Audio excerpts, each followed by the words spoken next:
किसी को कोई कंफ्यूजन तो नहीं है ई कॉमर्स से रिलेटेड? सर कंफ्यूजन तो नहीं है, बस थोड़ा सा अगर रिव्यू दे देते तो अच्छा हो जाता। थोड़ा सा रिव्यू। देखो, हमारे पास क्या होता है, हमारे पास एक फॉर्मल किस्म का बिजनेस था। ठीक है, बिजनेस क्या था हमारे पास फिजिकली एक जगह होती थी और हम वहां से अपना बिजनेस ऑपरेट कर रहे होते थे। प्रोडक्ट्स और गुड्स की बाइंग एंड सेलिंग हम कर रहे थे। कहाँ से? अपने पास फिजिकल एक स्टोर से। फिर हम देखा कि यार आहिस्ता आहिस्ता चीजें चेंज होती गई। इस वक्त हमारे पास जो बिजनेस है वो टेक्नोलॉजी रिलेटेड अगर हम कहें तो बहुत ज्यादा इन है। मसलन इस वक्त सबसे ज्यादा वर्ल्ड रिचेस्ट पर्सन, ज्यादा अमीर इंसान, वो कौन है? वो अमेजोन का सीईओ है, जेफ बेजोस। ठीक है, दुनिया का अमीर तरीन। और अब तक अमेजोन फिजिकली एग्जिस्ट नहीं करती। इसी तरह से अगर हम चाइना का देखें तो चाइना का सबसे अमीर तरीन इंसान इस वक्त कौन है? अलीबाबा का CEO Jack Ma. Alibaba physically exist नहीं करती, वर्चुअली इस वक्त बिजनेस बहुत ज्यादा हो रहे हैं। किस में आ रहे हैं? ई कॉमर्स में आ रहे हैं। ऐसे ही अगर हम सर्विसेज पे चले जाएं तो हमारे पास क्या आ गया? यूट्यूब, बिलियंस ऑफ बिजनेस का क्या है? फिजिकली नहीं है, वर्चुअल है। हमारे पास उबर आ गया, वर्चुअल है। तो हमारे पास ऑनलाइन बिजनेस बहुत ज्यादा चल रहे हैं। तो ई कॉमर्स बेसिकली है ये, वो क्या कर रहा होता है? वो हमारे पास ऑनलाइन हमारे पास बिजनेस कर रहा होता है। हम बाइंग एंड सेलिंग कर रहे होते हैं, मगर कैसे कर रहे होते हैं? ऑनलाइन। तो एक हमारे पास कहलाता है, वो कहलाता है brick and mortar. Brick and mortar क्या होता है? वो जो फिजिकली बिजनेस एग्जिस्ट करता है, ब्रिक एंड मॉर्टर। दूसरा हमारे पास कहलाता है, वो कहलाता है क्लिक ओनली। क्लिक ओनली कौन सा? जो सिर्फ और सिर्फ वर्चुअली एग्जिस्ट करता है, ऑनलाइन। ठीक है। और तीसरा हमारे पास होता है brick and click. Brick and click का मतलब क्या होता है कि फिजिकली भी है और वर्चुअली भी है। तो इस वक्त सबसे ज्यादा जो बेनिफिशियल है वो ब्रिक एंड क्लिक है। क्यों? क्योंकि लोगों का कॉन्फिडेंस बढ़ता है कि नहीं भाई, अगर कोई भी कंप्लेन होगी, कुछ भी होगा, ये फिजिकली एग्जिस्ट कर सकते हैं और हम जाके इनको कंप्लेन कर सकते हैं। ठीक है। स्पेशली अगर आप पाकिस्तान की बात करो तो पाकिस्तान में सबसे ज्यादा जो कंसर्न है वो किससे रिलेटेड है? वो इसी से रिलेटेड है कि लोगों में कॉन्फिडेंस नहीं है। लोग करते क्या है? लोग ऑनलाइन यूज नहीं कर सकते। लोगों में ये कॉन्फिडेंस नहीं है कि भाई जो हम काम करेंगे हमारे साथ फ्रॉड नहीं होगा, क्योंकि यहाँ ऐसा बहुत ज्यादा हुआ है। तो इसीलिए क्या है, यहाँ पे पाकिस्तान के अंदर जो ब्रिक एंड क्लिक है वो ज्यादातर पाकिस्तान में इन है। ठीक है। अब इसी को थोड़ा सा और आगे बढ़ाते हैं। तो हमारे पास जो चार, देखो ये फोर कैटेगरीज, बेसिकली ये फोर कैटेगरीज नहीं है, ज्यादा है, बट हम कहते हैं कि जो मेजर कैटेगरीज है वो चार हैं। जो चार मेजर कैटेगरीज है ई कॉमर्स की, वो क्या है हमारे पास? B to B, B to C to B और C to C. B to B का मतलब क्या है? Business to business. जो सेलर होगा, पहला जो होता है वो सेलर का होता है। जो सेलर होगा वो भी एक ऑर्गेनाइजेशन होगी, और जो दूसरा भी है ये बायर का है। जो हमारे पास बायर होगा वो भी एक ऑर्गेनाइजेशन होगी, बिजनेस। तो ये क्या हमारे पास? Business to business. सेलर भी एक बिजनेस है और जो बायर है वो भी एक ऑर्गेनाइजेशन ही है। तो एक ऑर्गेनाइजेशन जब दूसरे ऑर्गेनाइजेशन को सेल करेगी तो क्या कहलाएगा हमारे पास? बी टू बी बिजनेस कहलाएगा। जो सेलर है, बी बी बिजनेस। जो बायर है वो भी बिजनेस है। तो ऑर्गेनाइजेशन टू ऑर्गेनाइजेशन। ठीक है, तो बी टू बी। दूसरा होता है हमारे पास बी टू सी। जब सेलर एक ऑर्गेनाइजेशन हो मगर बायर इंडिविजुअल कस्टमर हो। ठीक है। मसलन हम क्या करते हैं? हम दराज से परचेजिंग करते हैं। अब दराज वाले कौन है? उनका प्रोफेशनली ये बिजनेस है, उनका बिजनेस है। ठीक है। मगर कस्टमर कौन है? हम इंडिविजुअल हैं। देखो फिलहाल अभी ई कॉमर्स का पर्सपेक्टिव छोड़ दो, सिर्फ ये अभी समझ लो कि ये हमारे पास ये जो बिजनेस कॉम्बिनेशन ये है किस तरह से।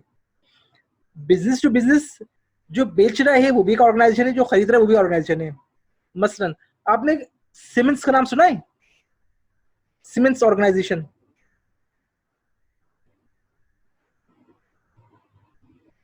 सर जो एसएपी की सर्विसेज देती है। बहुत सारी सर्विस हैं सीमेंस की, बहुत सारी हैं। तो उनकी प्रोडक्ट्स भी हैं, उनकी सर्विसेज भी हैं। ठीक है। मसलन सीमेंस ने एक जनरेटर बनाया था, अभी तो खैर मुझे करंट का पता नहीं, जो दुनिया का सबसे बड़ा जनरेटर था, सबसे हैवी ड्यूटी। ठीक है। आपने कभी सीमेंस की कोई एडवर्टाइजमेंट, कोई मार्केटिंग देखी कहीं? कोई एडवर्टाइजमेंट करते हो या कोई मार्केटिंग करते हो, कोई ऐड देखा आपने सीमेंस का? कभी देखा किसी ने?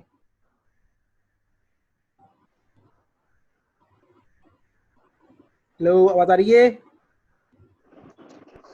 जी हाँ। Sir sir. आवाज आ रही? तो आपने कोई ऐड देखा है कभी सीमेंस का? No sir. No sir. नहीं, क्यों? क्योंकि बेसिकली सिम्स वाले करते क्या है, उनके लिए इंडिविजुअल कस्टमर इंपॉर्टेंट ही नहीं है। वो करता क्या है, वो करता ये, वो ऑर्गेनाइजेशन को टारगेट करता है और ऑर्गेनाइजेशन की रिक्वायरमेंट्स पूरी कर रहा होता है। वो क्या करता है, वो टारगेटेड ऑर्गेनाइजेशंस को ही हिट करता है। वो उनसे पूछता है भाई आपको क्या चीज रिक्वायर्ड है, उनसे डिटेल लेता है और उनके लिए ही वो अपने प्रोडक्ट्स लेके आ रहा होता है। ठीक है, तो बेसिकली वो किसके लिए? जो सेलर है वो एक ऑर्गेनाइजेशन है, बिजनेस, और जो बायर होता है, जो खरीद रहा होता है उनसे, वो भी ऑर्गेनाइजेशन होती है, बिजनेस।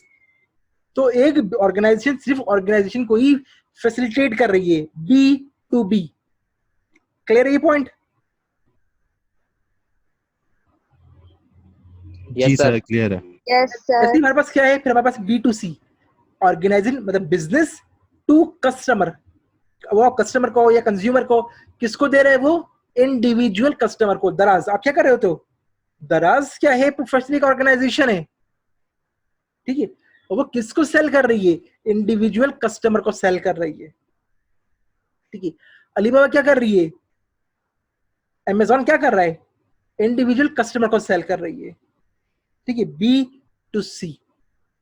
इसी तरह से फिर हमारे पास है सी टू बी। ये थोड़ा सा डिफिकल्ट है। सी टू बी, बेचने वाला कस्टमर या इंडिविजुअल है और खरीदने वाला एक बिजनेस है। इसकी एग्जांपल क्या होगी कि एक इंडिविजुअल बेच रहा है और ऑर्गेनाइजेशन खरीद रही है।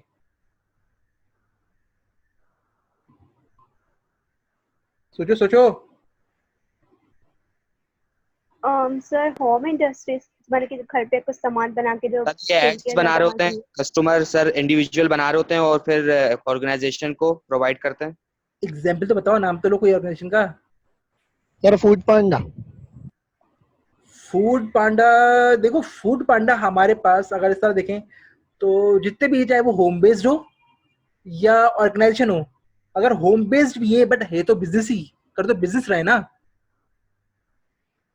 आप इसको ऐसा समझ लो कि आपकी जो गाड़ियों की, क्या नाम है उसका, आप गाड़ी को सेल कर रहे होते हो, कार फर्स्ट के नाम से आई थिंक, शायद जो सुजुकी का है। तो क्या होता है, आपकी अगर पुरानी गाड़ी है, आप पुरानी गाड़ी को सेल कर सकते हो उस सुजुकी वालों को। मुझे भी नाम याद नहीं आ रहा है इसका। ठीक है, तो जब इंडिविजुअल, देखो बिजनेस नहीं होना चाहिए आपका, अगर आपका काम ही है ये कि आप गाड़ी लेते हो पुरानी गाड़ी और आप आगे जाके बेच देते हो, तो ये अब इंडिविजुअल नहीं रहा, आपका बिजनेस बन गया है। ठीक है, इसको इस तरह सोचो, आपके पास वो आता है कबाड़िया, ठेले पे सामान लेने वाला। वो क्या कर रहा होता है? वो सामान खरीद रहा होता है, उसका बेसिकली बिजनेस यही है। आपका ही बिजनेस नहीं है। आप करते क्या, आपके तो भी जो फालतू सामान है हम इसको निकाल देते हैं और अच्छा हमें इससे कुछ पैसे भी मिल जाएंगे। तो आप इंडिविजुअल कस्टमर हो। या आप इस तरह सोचो, आप एक स्टूडेंट हो, आपने पास क्या किया, आपने एक प्रोडक्ट बनाई। आपने कहा चलो हम एक सॉफ्टवेयर बनाते हैं, हम व्हाट्सएप टाइप का एक सॉफ्टवेयर बनाते हैं। ठीक है, और जब आपने मार्केट में लॉन्च किया तो इसको मार्केट में एक अप्रिशिएट किया गया और लोगों ने खरीदने की ऑफर की। अब जो बेच रहा है बेसिकली उसका ये बिजनेस नहीं है, इंडिविजुअल कस्टमर है, मगर जो खरीद रहा है वो एक ऑर्गेनाइजेशन है। यूट्यूब जो बनी थी बेसिकली वो ऐसी ही थी, तफरी के लिए। फेसबुक जो बनी थी वो तफरी के लिए बनी थी। फाइवर वगैरह पे फ्रीलांसिंग जो होती है। हाँ, देखो, फ्रीलांसिंग आपका बिजनेस बन जाएगा, आपका काम ही यही है। देखो, फ्रीलांसिंग अगर आप करते हो तो आपका काम ही यही है, फ्रीलांसिंग इसमें नहीं आएगा। देखो, आपके पास चाहे आप ऑर्गेनाइजेशन से बैठ के काम कर रहे हो या घर से बैठ के कर रहे हो, कर तो बिजनेस रहे हो ना। ठीक है, तो ये सोचो कि इंडिविजुअल है जिसका बिजनेस ये नहीं है, कोर बिजनेस ये नहीं है। आपके पास पुरानी गाड़ी है, आपने कहा मैं यार अपनी गाड़ी का क्या करूं, कहाँ बेचूं। ठीक है, तो आपके पास एक प्लेटफॉर्म दे दिया है कि भाई जिस जिसको अपनी पुरानी गाड़ी बेचनी है आप यहाँ बेच दें। या आपने कहा कि भाई मेरे पास कुछ क्या करना चाहिए कि प्लॉट है, मैं प्लॉट बेचना चाह रहा हूँ, ठीक है, तो Zameen.com वाले ने कहा कि भाई आप आए, हमारे पास रजिस्टर करवाए और हम आपका प्लॉट बेच देंगे। तो आपका ये प्लॉट खरीदने बेचने का बिजनेस नहीं है, मगर क्या है, आपके पास एक इंडिविजुअल है और ऑर्गेनाइजेशन आपसे खरीद रही है,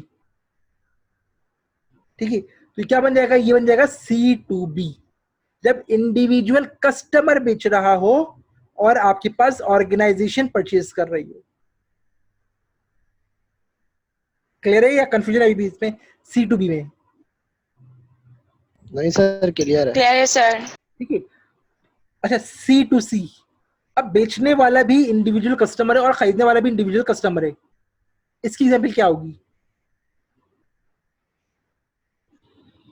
सर OLX। OLX, exactly. तो क्या कर रहे होते हैं भाई, जो बेच रहा होता है उसका ही बिजनेस नहीं होता, ठीक है। उसका ऑब्जेक्टिव क्या होता है, यार मेरे पास पुराना है, मैं इसको बेच के नया लूंगा, ठीक है। और जो खरीदने वाला होता है वो भी इंडिविजुअल कस्टमर ही होता है, ठीक है। तो ये क्या है हमारे पास, C2C, जब बेचने वाला भी इंडिविजुअल कस्टमर हो और खरीदने वाला भी इंडिविजुअल कस्टमर ही हो। बीच में OLX वालों ने क्या किया है, फैसिलिटेट करके दोनों को मिला दिया है आपस में। तो B2B business to business, B2C business to consumer, C2B consumer to business और C2C consumer to consumer. Clear है? तो ये चार हमारे पास ब्रॉडर कैटेगरीज थी। इसकी और भी कैटेगरीज हो सकती है हमारे पास, मसलन हम कहते हैं सी कॉमर्स। ये सी कॉमर्स क्या होता है? ये सी कॉमर्स से कोलैबोरेटिव कॉमर्स। आपके पास बहुत सारी ऐसी चीजें होती हैं जो आप इंडिविजुअली हैंडल नहीं कर सकते, तो जो ऑर्गेनाइजेशन होती है वो कहती है ठीक है, हम आपके इन कामों में आपकी हेल्प कर देंगे। मसलन आपके पास पेमेंट गेटवे अगर आप बिजनेस करना चाह रहे हो, मैं एक वेबसाइट बनाता हूँ और मैं सेल कर रहा हूँ। अब लोगों के क्रेडिट कार्ड इसमें इन्वॉल्व है। क्रेडिट कार्ड इन्वॉल्व है, इसका मतलब है कि इसमें सिक्योरिटी की मुझे बहुत अच्छी जरूरत है कि हमारे पास ये तमाम चीजें जो सिक्योरिटी इश्यूज है उनसे बच जाऊं। अब मैं सिक्योरिटी में तो स्पेशलाइज नहीं हूं ना, और अगर मैं ये सारे पैरामीटर्स खुद से करने बैठ गया तो मुझे कॉस्ट बहुत ज्यादा निकल जाएगी। तो अब मैं क्या करूंगा, मैं किसी ऐसे से कोलैबोरेट करूंगा कि भाई जो क्या करेगा मेरे साथ मिलके काम करे, कि भाई ठीक है, मेरी जो चीजें हैं, जो सिक्योरिटी सर्विस है वो उसके हवाले वो देखेगा और इन रिटर्न मुझे कुछ पेमेंट कर रहा हूँ। तो ये क्या है हमारे पास, कोलैबोरेटिव कॉमर्स से। या मैंने कहा जो मेरा HR डिपार्टमेंट होगा वो कोई थर्ड पार्टी हैंडल कर रही होगी, कोलैबोरेटिव कॉमर्स होगा, ठीक है। तो जो थर्ड पार्टी हमारे पास हमसे मिलके कोलैबोरेट करके चल रही होगी, या मैंने कहा मेरी जो SE होगी, जो मार्केटिंग होगी, किसी और को दे दी मैंने, तो ऐसी तमाम चीजें कहलाएंगी सी कॉमर्स कहलाएंगी, कोलैबोरेटिव कॉमर्स। कोई कंफ्यूजन है इसमें?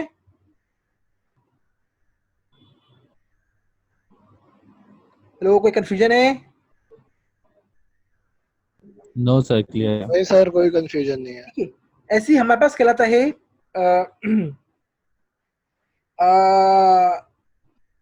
बेसिकली ये क्या कहना चाहिए इसको, ई कॉमर्स के अंदर एक EC है। ई का मतलब क्या है, एम्प्लॉय कॉमर्स। जो ई है ये इलेक्ट्रॉनिक के लिए नहीं है, ये ई एम्प्लॉय के लिए है, ई कॉमर्स। या आप इसको कह लोगे B2E, ठीक है। तो ये है किस लिए, ये होता है आपका intra business within organisation. और ये किसके लिए होता है, ये आपके एम्प्लॉयज के लिए होता है। मसलन मैं क्या करना चाह रहा हूं, मैं चाह रहा हूं कि एक वेंडर मैनेजमेंट सिस्टम, कि जो भी वेंडर्स है मेरे पास, वो आके मेरे पास जो सप्लायर हैं वो आके मेरे पास उस पर एक प्लेटफॉर्म पे आ जाए और मैं उनसे ही उसी वक्त जो है उनसे निगोशिएट कर लूँ, अपने वो रेट्स दे दें, अपनी क्वालिटी दे दें, तमाम चीज़ देख लूँ, मैं उसको मैनेज कर लूँ और फिर मैं उनको इम्प्लीमेंट कर दूँ अपने ई कॉमर्स के ऊपर। तो फैसिलिटेट कौन हो रहा है, हमारे एम्प्लॉयज फैसिलिटेट हो रहे हैं। तो अपने एम्प्लॉयज को फैसिलिटेट करने के लिए वो कहलाता है हमारे पास B2E, जिसे हमारे पास ECRM होता है, ठीक है। किसके लिए है, वो एक CRM है, कस्टमर रिलेशनशिप मैनेजमेंट ऑनलाइन, ठीक है। अब इसको अगर मैं थर्ड पार्टी को दे देता हूं तो किसके लिए हो रहा है हमारे पास, एम्प्लॉयज के लिए हो रहा है। तो ऐसा क्या कहलाएगा हमारे पास, B2E कहलाएगा। क्लियर है? सर ये आप फिर से समझा दें, ये समझ नहीं आया। देखो, ऑर्गेनाइजेशन के अंदर बहुत सारे हमारे पास एस्पेक्ट्स होते हैं। अब इसके अंदर से हमारा जो एक एस्पेक्ट है वो है, लेट सपोज, वेंडर का। वेंडर मैनेजमेंट बहुत इंपॉर्टेंट होता है। क्यों? आज ऑर्डर देता हूं, मेरा ऑर्डर कब तक मेरे पास आएगा, ठीक है, ये कहलाता है लीड टाइम। फिर लीड टाइम के अलावा होता है उसकी क्वालिटी क्या होगी, ग्रेडिंग। फिर इसका पास्ट एक्सपीरियंस कैसा रहा है हमारा।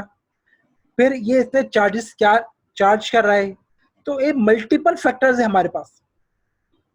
इन मल्टीपल फैक्टर्स की बेसिस पे हम डिसाइड कर रहे होते हैं किसको ऑर्डर दें और किसको ना दें। मसलन आपके पास क्या है, किसी भी तरह से एक सिचुएशन हो गई है और आपको करना क्या है कि आपको ऑर्डर जल्दी, मतलब समझ लो कि डिमांड एकदम से बढ़ गई है और आपको जल्दी से आपको चाहिए, क्या स्टॉक चाहिए। अब आप क्या करोगे? अब आप वो अपना वेंडर चूज करोगे जिसका लीड टाइम सबसे कम होगा, सबसे जल्दी हमें दे सकता है। अब ये देख रहे हो वो दे कितनी क्वांटिटी से हमें सकता है, फिर उसका पास्ट एक्सपीरियंस हमारे साथ कैसा रहा है। तो ये सब के लिए हमारे पास कोई ना कोई सिस्टम होना चाहिए। और सिस्टम कौन यूज करेगा? हमारे एम्प्लॉयज यूज कर रहे होंगे इस बिजनेस के लिए, ठीक है। तो इसलिए कहता है B2E, business to it's employees, ताकि वो इफेक्टिवली डिसीजन ले सके। क्लियर है अब? यस सर, क्लियर है। ठीक है। फिर हमारे पास होता है G2B। जी का मतलब गवर्नमेंट। तो गवर्नमेंट क्या कर रही होती है? फैसिलिटेट कर रही होती है बिजनेस कम्युनिटी को। तो G2B, गवर्नमेंट किसके लिए? अपनी बिजनेस कम्युनिटी के लिए। ये है, इसको सही कर लेना, ये गवर्नमेंट टू बिजनेस है, ये सिटीजन नहीं है, ठीक है। G2B, government to business. तो बिजनेस कम्युनिटी को ये टारगेट कर रहे होते हैं और ये कह रहे होते हैं, फैसिलिटेट कर रहे होते हैं। मसलन आप एक ऑर्गेनाइजेशन खोलना चाह रहे हैं, आपको जो है अपनी फर्म रजिस्टर करानी है, आप एक कंपनी खोलना चाह रहे हैं। पहले ये था कि एक कंपनी खोलने के लिए आपको अच्छा खासा टाइम लगता था। क्यों? क्योंकि आपको तमाम चीजें, आपको तमाम डॉक्यूमेंट्स चाहिए होते थे, फिर आप उसमें सर्टिफिकेट करते थे, फिर आपको उसमें मेमोरेंडम, आर्टिकल, 10 ये चीजें चाहिए होती थी। तो बहुत टाइम लगता था एक ऑर्गेनाइजेशन को रजिस्टर करवाने के लिए। रिसेंटली इस पर भी बहुत ज़्यादा काम हुआ है और कुछ अर्से पहले लॉन्च हुआ है। और आप एक अपना बिजनेस, अपनी कंपनी, बिजनेस कंपनी कंपनी आप विद इन 25 मिनट्स रजिस्टर करवा सकते हो विद सर्टिफिकेट। आपको आधे घंटे के अंदर आपको मिल जाएगा, ठीक है। तो ये सब क्या हो गया हमारे पास? ऑनलाइन हो गया है, तमाम चीजें ऑनलाइन होती है। आपको जितना टाइम लगेगा वो सब ये तमाम डिटेल्स और उसका फॉर्म फिल करने में लगेगा। इवन मेमोरेंडम, आर्टिकल्स तक उन्होंने एज सैंपल के तौर पर बना के रखे हुए। आप सिर्फ कंपनी टाइप चूज करें, उससे रिलेटेड उनका एक वो आ रहा था टेम्पलेट, आप सिर्फ उसको मॉडिफाई कर लें। तो तमाम चीजें क्या कर दिया गवर्नमेंट ने, बहुत आसान कर दी है। तो ये क्या बन गया हमारे पास? G2B बन गया है, गवर्नमेंट टू बिजनेस। क्या बन गया ये? Government to business, G2B। इसी तरह हमारे पास क्या बन गया है? G2C, गवर्नमेंट टू सिटीजन्स, ठीक है। आप सिटीजन्स को क्या कर रहे हो? फैसिलिटेट कर रहे हो। मसलन आपने क्या किया? आपने देखा है सिटीजन पोर्टल, ठीक है। वो क्या है? आप गवर्नमेंट फैसिलिटेट करिए इंडिविजुअल सिटीजन्स के लिए। लेट सपोज आप क्या करते हो? आप करते हो कि आपका जो पासपोर्ट है, आपका जो लाइसेंस है, वो सब हम ऑनलाइन कर देते हैं। ये कौन कर रहा है? ये कौन कर रहा है? ये गवर्नमेंट कर रही है। गवर्नमेंट कर रही है और किसको कर रही है? इंडिविजुअल कस्टमर्स को कर रही है, ठीक है। तो ये क्या लगेगा हमारे पास? G2C कहलाएगा।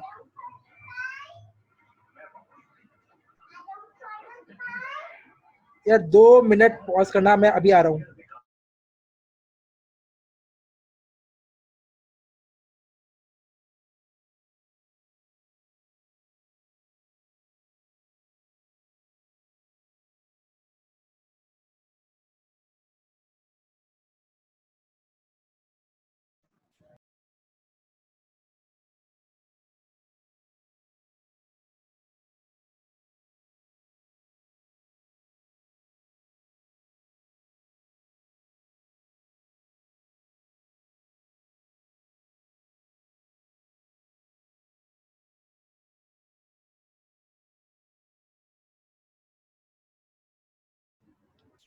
अभी आवाज आ रही है?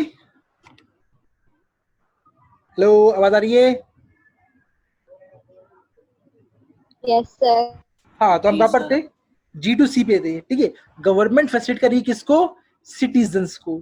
तो अगर बिजनेस को फैसिलिटेट कर रही है तो G2B, और अगर सिटीजन्स को फैसिलिटेट कर रही है तो G2C। क्लियर है ये? यहाँ तक कोई कंफ्यूजन? सर लो, सर G2C की एग्जांपल दे दें एक। G2C की एग्जाम्पल देते हैं। देखो, मैं वही कह रहा हूँ, पासपोर्ट आपने ऑनलाइन कर दिया, क्या करें? ऑनलाइन ही आप अपना पासपोर्ट बनवा लें या अपना लाइसेंस बनवा लें ऑनलाइन, किसी भी चीज का। और की साइड होगी इसमें। अरे मतलब अभी हम स्टूडियो समझ रहे हैं ना, कि किसकी और आपके पास नादरा का आपके पास है, आप अपना NIC के लिए ऑनलाइन अप्लाई कर दो, FIR आपकी ऑनलाइन हो गई है, पता है ना FIR का? तो क्या आप ऑनलाइन अपनी FIR दर्ज करवा सकते हैं? हेलो, ठीक है सर। ठीक है। तो ये क्या है? ये किसके अंडर में आती है? गवर्नमेंट के अंडर में आती है। किसको फैसिलिटेट कर रहे हैं? सिटीजन फैसिलिटेट कर रहे हैं। तो क्या हो गया हमारे पास? G2C। क्लियर है? क्लियर है ये? Yes sir. ठीक है। और हमारे पास क्या है? M कॉमर्स है। M कॉमर्स मतलब मोबाइल कॉमर्स, ठीक है। मोबाइल कॉमर्स, अब तमाम चीजें हमारे पास कहाँ आ गई है? मोबाइल के ऊपर आ गई हैं। तो इस वक्त आहिस्ता आहिस्ता जो हमारे पास ई बिजनेस का या ई कॉमर्स का हमारे पास जो कॉन्सेप्ट था वो किस में ट्रांसफर हो गया? हमारे पास M कॉमर्स में ट्रांसफर हो गया है। क्लियर है? आपके पास पहले जो ऑनलाइन बिजनेस थे वो आपके कंप्यूटर की स्क्रीन पे आ रहे थे, डेस्कटॉप पे होते थे, आपके लैपटॉप पे आते थे, इनकी वेबसाइट होती थी। अब क्या है? एप्लीकेशंस बन गई हैं। आप एप्लीकेशन डाउनलोड करो और आप आराम से मोबाइल के ऊपर आप यूज करो। नेट नहीं चल रहा, आपने डेटा कनेक्शन कर लिया, लाइट नहीं है, मोबाइल है पास ऑलरेडी चार्ज है, ठीक है। तो क्या हो गया? हमारे पास बिजनेस बहुत ज्यादा फ्रीक्वेंट हो गया है M कॉमर्स की वजह से। तो अब ई कॉमर्स में कहाँ शिफ्ट हो गए? M कॉमर्स पे आ गए। क्लियर है?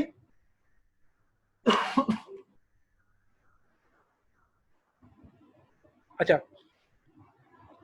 तो एक ई कॉमर्स की ट्रांजिशन होती कैसे है? तो पहले क्या होता है? हमारे पास एक कस्टमर होता है, वो क्या कर रहा होता है? वो अपना ऑर्डर देता है। ऑर्डर्स के लिए क्या होना चाहिए? उसके पे पेमेंट होनी चाहिए। पेमेंट, देखो, जब तक पेमेंट कंफर्म नहीं होगी वो ऑर्डर कंफर्म नहीं होगा, ठीक है। तो क्या करेगा? वो यहाँ से ऑर्डर दिया, इंटरनेट के थ्रू हो जाएगा मर्चेंट। मर्चेंट का मतलब क्या है? आपका बैंक, लेट्स से बैंक है, बैंक क्या कर रहा है आपका?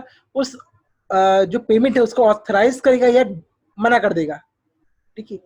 मर्चेंट के पास गया, जो उसको देख रहा है, ठीक है, जो ऑर्गेनाइजेशन है जहाँ से आपने ऑर्डर प्लेस किया है, वो वहां से निकल के कहाँ जाएगा? हमारे पास वो जाएगा पेमेंट के लिए। पेमेंट आइदर एक्सेप्ट होगी या रिजेक्ट होगी, ठीक है।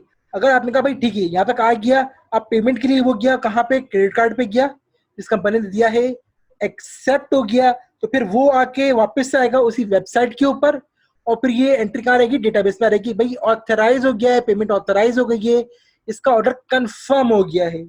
उसके बाद जब ऑर्डर कंफर्म हो गया है तो फिर वो जाएगा शिपमेंट के लिए, और फिर ये यहाँ से शिप हो जाएगा, और यहाँ पे उसको कस्टमर को इसका ऑर्डर रिसीविंग मिल जाएगी और इसकी शिपमेंट से कंफर्म हो जाएगी। वापस सुनो, ऑर्डर दिया, ऑर्डर कहाँ दे रहे हो? उस वेबसाइट के ऊपर ऑर्डर दे रहे हो। वो वेबसाइट अभी कंफर्म नहीं करेगी, वो क्या करेगी? वो वहां से लेके जाएगी कहाँ के लिए? आपके पेमेंट के लिए, कि आप इसको पेमेंट करें आगे। पेमेंट के लिए वो कहाँ लेके जाएगा? पेमेंट के लिए वो लेके जाएगा उस कंपनी का जिसका आपको क्रेडिट कार्ड यूज कर रहे हो। देखो, हम अभी कैश ऑन डिलीवरी की बात नहीं कर रहे, हम ऑनलाइन वैसे बात कर रहे हैं, ठीक है। तो कहाँ जाएगा ये? उस क्रेडिट कार्ड कंपनी के ऊपर जाएगा, वहां पे उसकी डिटेल्स जाएगी, वो कंफर्म होगी। अगर डिटेल कंफर्म हो जाती है तो पेमेंट कंफर्म हो गई। पेमेंट कंफर्म होने के बाद वापस वो आएगा कहाँ पे? उसी वेबसाइट पे, और वो कहाँ चला जाएगा? वेबसाइट से उसके डेटाबेस चले जाएगा कि भाई उसकी पेमेंट कंफर्म हो गई है, तो ये ऑर्डर अब कंफर्म हो गया है। जब ऑर्डर कंफर्म हो जाएगा तो वहां से निकल कर चले जाएगा, वो शिपिंग के लिए चलेगा कि इस ऑर्डर को अब शिप करना है, और साथ ही साथ वो कहाँ चले जाएगा? उस कस्टमर के पास उसकी रिसीविंग चली जाएगी कि आपका ऑर्डर रिसीव हो गया है और आपका ये ऑर्डर हम डिस्पैच कर देंगे और इतने टाइम में आपको मिल जाएगा। क्लियर है?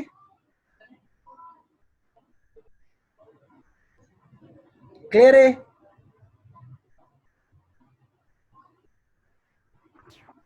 यस सर, क्लियर है। ठीक है।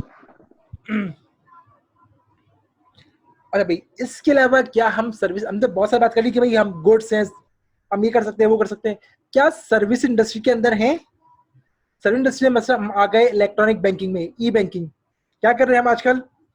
हम घर से काम कर रहे हैं। किस तरह काम कर रहे हैं भाई? मुझे अपनी स्टेटमेंट देखनी होती है, मैं घर से करता हूँ। मुझे अगर किसी को पेमेंट करनी है, मैं घर से कर रहा हूँ।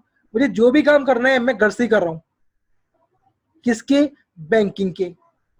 इसी तरह से फिर अगर हम और आगे चले जाए, हमें करेंसी से रिलेटेड कोई भी काम करना है, बाय करनी है, सेल करनी है, कुछ और करना है, हम फंड्स ट्रांसफर करने हैं, सब हमारे पास ऑनलाइन हो रहा है। सिक्योरिटीज, हम शेयर्स बाय सेल हम सब कहाँ कर रहे हैं? ऑनलाइन कर रहे हैं।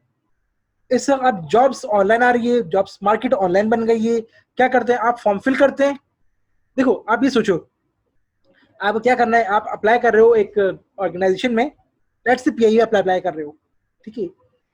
फर्ज कर लो वहां पे एक जॉब आई हुई है और इस जॉब के लिए लेट्स से 30,000 लोग अप्लाई करते हैं और वो अपनी सीवी सेंड करते हैं। अब 30,000 सीवीज को सॉर्ट आउट करने में कितना टाइम लग जाएगा? इसके बजाय मैं क्या करता हूं, मैं एक ऑनलाइन फॉर्म बनाता हूं। सबने फॉर्म फिल कर दिया, अब मैं सिर्फ क्या करता हूं, मैं चेक्स लगाते जाता हूं। मैं देखता हूं भाई मेरी पहली रिक्वायरमेंट क्या थी कि वो ग्रेजुएट होना चाहिए, तो सारे के सारे वो तमाम लोग जो ग्रेजुएट हों या उससे अब वो इन पे इंक्लूड हो रहे हैं और बाकी सारे एक्सक्लूड हो रहे हैं। खुद ब खुद हमारे पास वो तमाम कट जाएंगे। फिर मेरी नेक्स्ट रिक्वायरमेंट थी कि भाई इनके पास 3 साल या ज्यादा का एक्सपीरियंस हो, तो कम वाले खुद ही हट गए। तो मेरे पास यही तमाम काम क्या हो गए, बहुत ही इजीली हो गए। किस वजह से? ऑनलाइन जॉब मार्केट की वजह से। ऐसे ही हमारे पास क्या हो गया, ऑनलाइन लोग अप्लाई कर रहे होते हैं, ऑनलाइन जॉब्स आ रही होती हैं और हम सिर्फ बहुत ज्यादा फैसिलिटी हो रहे होते हैं। इसकी जो बेस्ट एग्जांपल है वो है लिंक्डइन। आप लिंक्डइन यूज करें, मैं आपसे कहूंगा कि देखिए आप लोग फर्स्ट सेमेस्टर में सबसे पहले आपका काम ये होना चाहिए, आप लिंक्डइन प्रोफाइल जरूर बनाओ, सब के सब। देखो आप ये सोचो, आप मार्केट में निकलोगे, आप फ्रेश होगे, इतने सारे लोग निकल रहे हैं, तो आपके पास क्या एक्स्ट्रा है ऐसा? तो आपके पास कुछ एडिशनल होना चाहिए। हर सेमेस्टर के अंदर आप प्रोजेक्ट्स करो, कोशिश करो जितनी ज्यादा इंटर्नशिप्स कर सकते हो वो करो, ठीक है। यही आपको एक एज दिलवाएंगे मार्केट के अंदर। जो जो आप काम करते जा रहे हो, चाहे वो छोटा भी हो, आप उसको अपडेट करते जाओ लिंक्डइन प्रोफाइल के ऊपर, ताकि एट द एंड जब आप पास आउट होगे तो आप फ्रेश, मगर आपके पास एक्सपीरियंस होगा कौन सा, छोटे छोटे टास्क का, और यही टास्क आपको क्या कर रहे होंगे, बाकियों से अलग बना रहे होंगे, ठीक है। तो हमारे पास क्या था, ऑनलाइन जॉब मार्केट कौन सी है? लिंक्डइन है हमारे पास। ट्रेवलिंग एजेंसी, हम करते क्या है, हम बैठे बैठे घर से ही क्या कर रहे होते हैं, अपने टिकट बुक करा रहे होते हैं, होटल्स बुक करवा रहे होते हैं, ठीक है। कितना हो रहा है? सब ऑनलाइन हो रहा है। रियल एस्टेट मार्केट हमारे पास सामने एग्जाम्पल है, जमीन.com। ये क्या है हमारे पास, ये सारी सर्विसेज तो हैं, कैसे हो गए? ऑनलाइन हो गए, बकरे ऑनलाइन बिक रहे हैं, ठीक है। तो ये सब क्या है हमारे पास? ऑनलाइन सर्विसेज है, ठीक है। फिर हमारे पास जो बाइंग डिसीजन होता है, जो बाइंग डिसीजन मॉडल होता है, इसके अंदर क्या है? सबसे पहले हम देखते हैं नीड आइडेंटिफिकेशन। कोई भी इंडिविजुअल कस्टमर है, अगर आ रहा है तो आ रहा क्यों है, कोई वजह तो होगी ना कोई रीजन तो होगा। इसका मतलब है उसको पास कोई प्रॉब्लम है जो मार्केट उसको नहीं फैसिलिटेट कर पा रही, इसी तो वो ऑनलाइन सर्च कर रहा है। उससे रिलेटेड कि मार्केट में क्या प्रॉब्लम चल रही है, क्या नहीं चल रही, आप इंफॉर्मेशन सर्च करें। इसी चीज के क्या क्या ऑल्टरनेट्स पॉसिबल हैं, आप उनको इवेल्युएट करें। फिर क्या करें? परचेजिंग, कि परचेज किस तरह से और उसकी डिलीवरी किस तरह से होगी। और आखिर में आफ्टर डिलीवरी आप क्या करो, उनका इवेल्यूशन करो कि भाई उनका फीडबैक कैसा रहा। अगर आप इस मॉडल को सक्सेसफुली फॉलो कर लेते हो तो आपकी खुद ब खुद मार्केट में ग्रोथ बनती चली जाएगी, ठीक है। अच्छा, तो आप मार्केट रिसर्च किस तरह से करेंगे? मार्केट रिसर्च के अंदर हमारे पास क्या है कि हाँ, ask customer what they want. Customer को चाहिए क्या है, क्यों आ रहा है। देखो अगर कोई भी कस्टमर आ रहा है तो कोई ना कोई रीजन तो होगा। आप क्या करो, आप वो रीजंस फाइंड आउट करने की कोशिश करो। बहुत सारी जगह पे क्या होता है, हमारे पास क्वेश्चन हम फिल करवाते हैं, फिल करवाने का मकसद यही होता है ताकि हमें इनसाइट पता चले कस्टमर की। Secondly, observe customer behaviour, customer का बिहेवियर किस तरह से रहा है। मसलन हम क्या देख रहे होते हैं, हम देख रहे होते हैं भाई ये कस्टमर आया, कितनी देर के लिए हमारी वेबसाइट पे रहा, इसने कौन कौन सी प्रोडक्ट सर्च किए, अगर इसने कुछ बाय किया है तो इसके साथ से और क्या क्या सर्च किया, तो दैट मीन्स कि उसके अंदर ये इंटरेस्टेड था। फिर ये किस तरह की प्रोडक्ट्स परचेज कर रहा है, लो प्राइस की, हाई प्राइस की, एवरेज प्राइस की, और फिर इससे रिलेटेड क्या क्या चीजें। तो हम क्या करें, हम डिफरेंट चीजों को सॉर्ट आउट करें ताकि ये हमारे पास डिसीजन मेकिंग में बहुत ज्यादा इफेक्टिव रोल प्ले करेगा कस्टमर की आइडेंटिफिकेशन के लिए। अच्छा, फिर बात करें तो भाई फिर से वापस रिपीट हो गया, C2C हम खैर कर चुके हैं ये। कोई सवाल, कोई बात, कुछ पूछना हो, कोई कंफ्यूजन इसमें? सर हाँ सर आप ना इसकी ये फाइल जरूर भेज दीजिएगा हमें। यार, वो मुझे लास्ट टाइम याद नहीं रहा था, तो मैं इंशाल्लाह ये पिछली वाली भी और ये वाली दोनों सेंड कर दूंगा मैं आज। सर जी ये sir, thank you lectures sir. आप रिकॉर्ड कर रहे हैं? ये रिकॉर्ड हो रहे हैं। तो सर आप रिकॉर्डिंग भी शेयर कर आपको दीजिएगा। इंशाल्लाह मैं रिकॉर्डिंग और स्लाइड्स दोनों शेयर करूंगा। Thank you thank you sir. Sir. कोई कंफ्यूजन, कुछ पूछना है? नहीं सर, कोई ठीक है, तो फिर हम इसको वाइंड अप करते हैं। ठीक है, कुछ पूछना है तो पूछ लो, वरना फिर हम आज के लिए बस यही तक रखते हैं। ठीक है, कुछ पूछना है? नो सर, क्लियर है। नो ठीक है, नो सर। अहमद सबके स्क्रीनशॉट ले लो और बस इसको वाइंड अप कर दो। ठीक है, सही है सर। अल्लाह हाफिज।